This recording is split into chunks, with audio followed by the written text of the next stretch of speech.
नमस्कार। Jos TV देख रहे सभी दर्शकों का बहुत बहुत स्वागत। मैं हूं आपके साथ गीत उदय सैनी।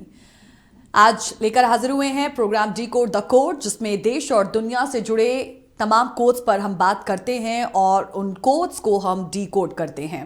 विपक्षी गठबंधन इंडिया के विभिन्न घटक दलों के नेताओं की ओर से जिस तरह की बयानबाजी देखने को मिल रही है, वो साथ चुनाव लड़ने के इच्छुक दलों के लिए किसी भी रूप में सहज नहीं कही जा सकती। हालांकि गठबंधन के कई नेता ये विश्वास जता रहे हैं कि मामला आखिरकार सुलझ जाएगा, लेकिन इस बयानबाजी के निहितार्थ दूर तक जाते हैं।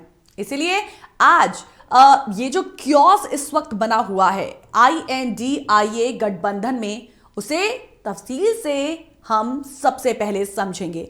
तो कुछ ऐसे कहे पहलू हैं जिनको हम विस्तार से आपके समक्ष रखना चाहेंगे। ग्राफिक्स टेक्स्ट के माध्यम से एक जिस्ट आपके समक्ष रखेंगे, लेकिन उसको हम एक्सप्लेन भी करेंगे। आइए जानते हैं। तो इस संदर्भ में बात सबसे पहले ममता के ऐलान की होनी चाहिए, क्योंकि डे तीसरा दिन और ममता के उस ऐलान की बात सबसे ज्यादा हो रही है। तृणमूल कांग्रेस चीफ ममता बनर्जी का यह कहना सामान्य बात नहीं है कि सीट शेयरिंग को लेकर कांग्रेस ने प्रस्ताव ठुकरा दिया है और वो पश्चिम बंगाल में अकेले चुनाव लड़ेंगी। ममता अपनी पार्टी की सर्वोच्च नेता है। वो जब किसी किंतु परंतु की गुंजाइश रखे बगैर इस तरह का अंतिम लगने वाला बयान देती हैं, तो उसके गहरे मायने हैं और इससे पीछे हटना ना केवल मुश्किल बल्कि नुकसानदेह भी हो सकता है। दूसरा पॉइंट है पंजाब की उलझन।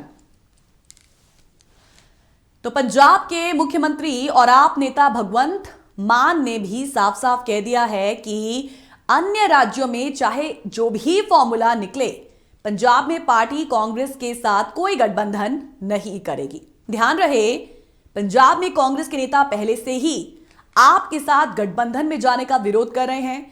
हालांकि मान का बयान आने के कुछ ही समय बाद आपकी ओर से यह सफाई दी गई कि सीट शेयरिंग को लेकर बातचीत अभी जारी है। वहां जो सहमति बनेगी पार्टी उसका पालन करेगी, लेकिन मान का बयान इतना संकेत तो दे ही देता है कि समझौता हो भी गया तो उसे पंजाब में स्थानीय कार्यकर्ताओं के गले उतरना काफी मुश्किल होगा। तीसरा पॉइंट है कर्पूरी ठाकुर के बहाने। देखिए, ये सब जैसे काफी नहीं था। जननायक कर्पूरी ठाकुर को भारत रत्न दिए जाने के फैसले के बहाने बिहार के मुख्यमंत्री और जेडीयू नेता नीतीश कुमार ने भी सहयोगी दलों को निशाने पर ले लिया। उन्होंने न केवल इस फैसले के लिए मोदी सरकार की तारीफ की, बल्कि यह भी कहा कि आजकल बहुत से लोग अपने परिवार को आगे बढ़ाने में लगे रहते हैं, पर मैंने कर्पूरी ठाकुर की ही प्रेरणा से कभी अपने परिवार को आगे नहीं बढ़ाया। तो यह ना केवल आरजेडी नेता लालू प्रसाद यादव पर हमला था, बल्कि नरेंद्र मोदी द्वारा कांग्रेस नेतृत्व की अक्सर की जाने वाली आलोचना भी एक तरह से पुष्टि थी। तो यह बयान ऐसे समय में आया जब नीतीश कुमार की कथित नाराजगी पहले से ही चर्चाओं में बनी हुई है। चौथा पॉइंट है विश्वास की कमी। विपक्ष के कई बड़े नेता इन बयानों को अनदेखा करने की सलाह देते हुए दावा करते हैं कि गठबंधन में सीट बंटवारे पर बातचीत का पॉजिटिव नतीजा जल्द ही सामने आएगा। मगर तथ्य यह है कि ये बयान ना केवल पार्टी कार्यकर्ताओं को बल्कि आम वोटरों को भी गलत संदेश दे रहे हैं। अगर इन पर रोक नहीं लगी तो इसका खामियाजा पूरे गठबंधन को मतदाताओं के अविश्वास के रूप में झेलना पड़ सकता है। कुल मिलाकर आप देखें, यूपी की भी बात हम कर ही लेते हैं अंत में, क्योंकि अखिलेश यादव का अपना अलग रुख है और 2019 के लोकसभा चुनाव में सपा और बसपा में अलायंस हुआ था और सपा ने सिर्फ 5 सीटों पर जीत हासिल की। कांग्रेस को 1 सीट रायबरेली में जीत हासिल हो पाई। इस बार आम चुनाव में सपा इंडिया ब्लॉक में 65 सीटों की डिमांड कर रही है।